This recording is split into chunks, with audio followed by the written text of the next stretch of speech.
کو یحییٰ دے رہے ہیں مصدقا بکلمۃ، جو میرے کلمے کا گواہ ہوگا. کلمہ کون ہے؟ عیسیٰ. اچھا یہ گواہ کیوں ہوگا؟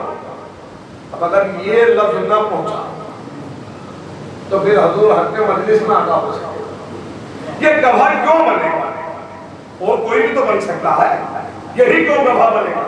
اب قرآن آگے بڑھا اور ایک لفظ کا سیدن، یہ گواہ اس لیے ہوگا چونکہ یہ سید ہے. اگر یہ لفظ نہ پہنچا تو حق مجلس ادا نہ ہو سکے گا. یہ گواہ کیوں بنے گا؟ یہ کیا ہے؟ سید ہم یہ میں نسبی بات نہیں کر رہا ہوں، حسب نسب کی بات نہیں کر رہا ہوں. سید یعنی یہ سردار ہوگا، سید یعنی یہ اعلیٰ ہوگا، سید یعنی یہ بلند ہوگا، سید یعنی یہ سپیریئر ہوگا. یعنی قرآن یہ بتا رہا ہے کہ نبی کا گواہ وہ بنے گا جو سردار ہوگا. ارے اب بھی آپ خاموش رہتے ہیں، میں نے مسئلہ حل کر دیا اور سمجھ میں آیا. دعوت گلہ شیرہ میں ابو طالب کے بیٹے کو چاہتے پر گواہی ایک نے اس لیے دی، خاموش اس لیے رہے کہ خاموش ہو کے بتایا ہم بھائی کو جان ہیں پر ہم میں سردار ہیں.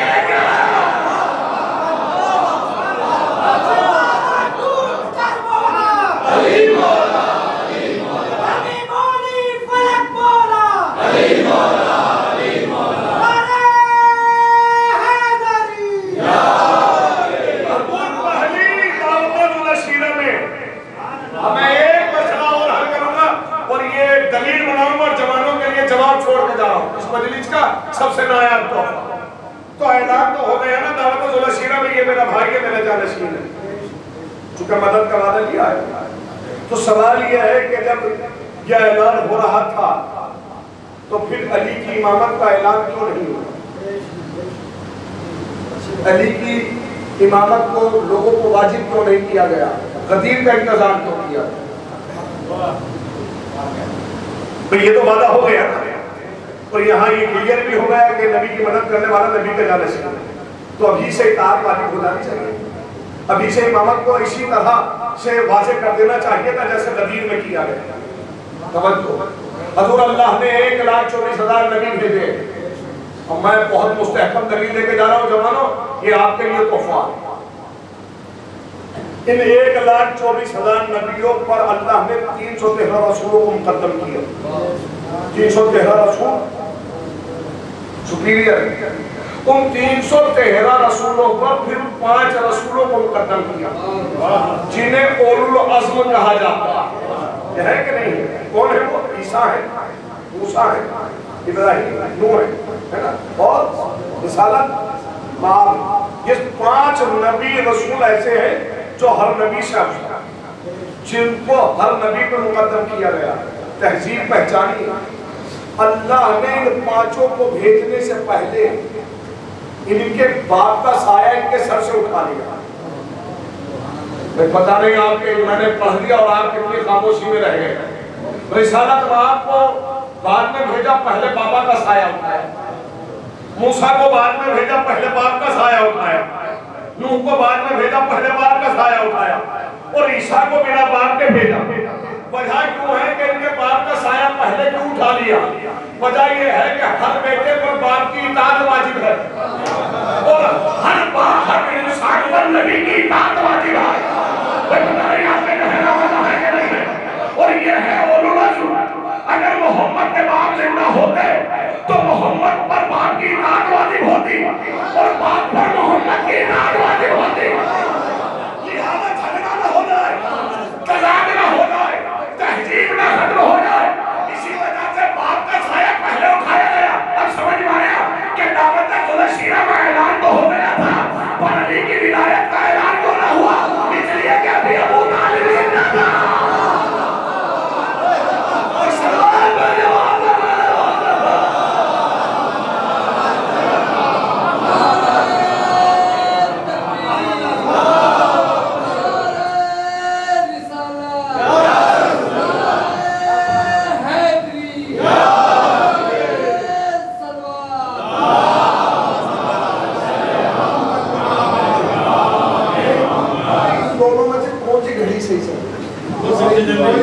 ایک سلام بھیجے محمد والے چونکہ میرے پاس محدود وقت ہے، بس 15 منٹ میرے پاس بچے، مجلس کو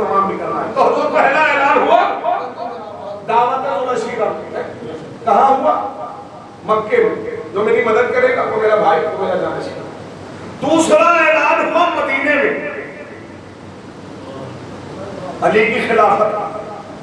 جب لوگوں نے رسول کے پاس ان کی بیٹی کا رشتہ بھیجا، ہم یہ چاہتے ہیں کہ اس زواج سے نسبت سے منسلک ہو جائے، تو نبی نے فرمایا یہ حق میرے پاس نہیں ہے کہ میں فاطمہ کا رشتہ طے کروں، پھر کون کہ یہ حق اللہ کے پاس ہے۔ تو پتہ کیسے چلے گا؟ نبی نے فرمایا پر جس کے در پر ستارہ اترے گا خدا کے معنی وہ زہرا کا شوہر بھی ہوگا، میرا جانشین بھی ہوگا۔ تو لوگ منتظر رہے، تو حضور دعوت دولا شیرہ کتنے دن چلی؟ توجہ، کتنے دن؟ 3 دن۔ ادھر نبی نے مدینے میں اعلان کیا، تاریخ میں لکھا کہ لوگوں نے 3 راتوں تک انتظار کیا، اور جب تیسری شب گزر گئی تو ستارہ آسمان سے چلا اور در علی پر آ گیا۔ تو کتنے دن حضور کا دوسرا اعلان کہاں ہوا؟ مدینے میں۔ پہلا کہاں ہوا؟ مکے میں۔ دوسرا کہاں ہوا؟ مدینے میں۔ اور تیسرے اعلان کی باری رسول کا پہلا اور آخری حج ہے جسے غدیر کہا جاتا ہے۔ 3 دن روکا۔ مکے میں کتنے دن؟ مدینے میں کتنے دن؟ غدیر میں کتنے دن؟ اور میں یہ لفظ، یہ خطابت کا لفظ ہے، کہے بنا نہیں بدلوں گا، یعنی رسول بھی یہ بتانا چاہ رہے ہیں جب تک 3 نہ گزر جائے حق آتا ہی نہیں ہے۔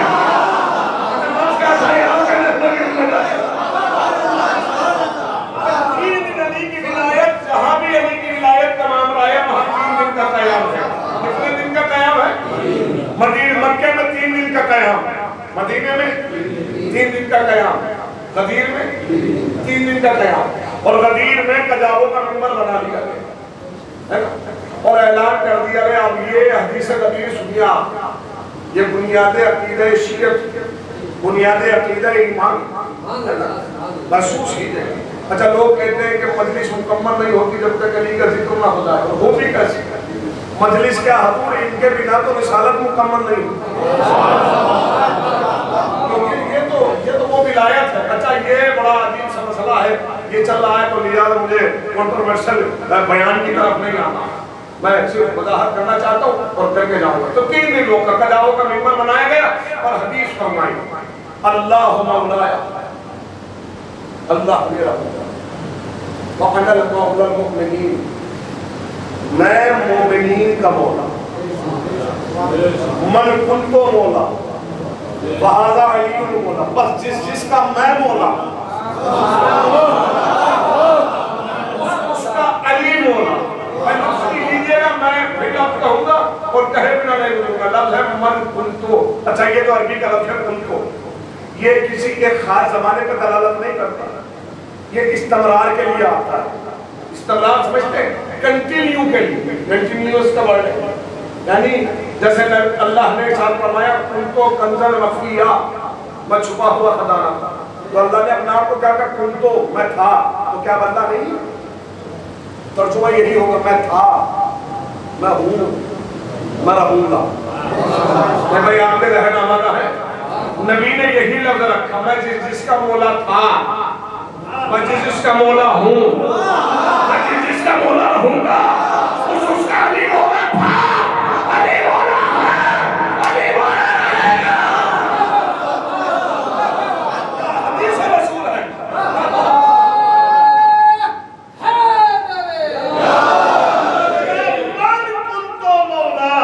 اچھا یہ بھی وضاحت سن لیجیے، کہے بنا نہیں گزروں گا، میں جس کا مولا، نبی یہ نہیں کہہ رہے میں جس کا رسول، یہ نہیں کہہ رہے میں جس کا نبی، کیا کہہ رہے ہیں میں جس کا؟ تو یہ فاصلہ تو رسول نے غدیر میں ہی کر دیا، علی کو کون مولا مانے گا؟ جس نے محمد کو مولا مانا ہو وہ علی کو مولا مانے گا، جس نے محمد کو ہی اپنے جیسا مانا ہو۔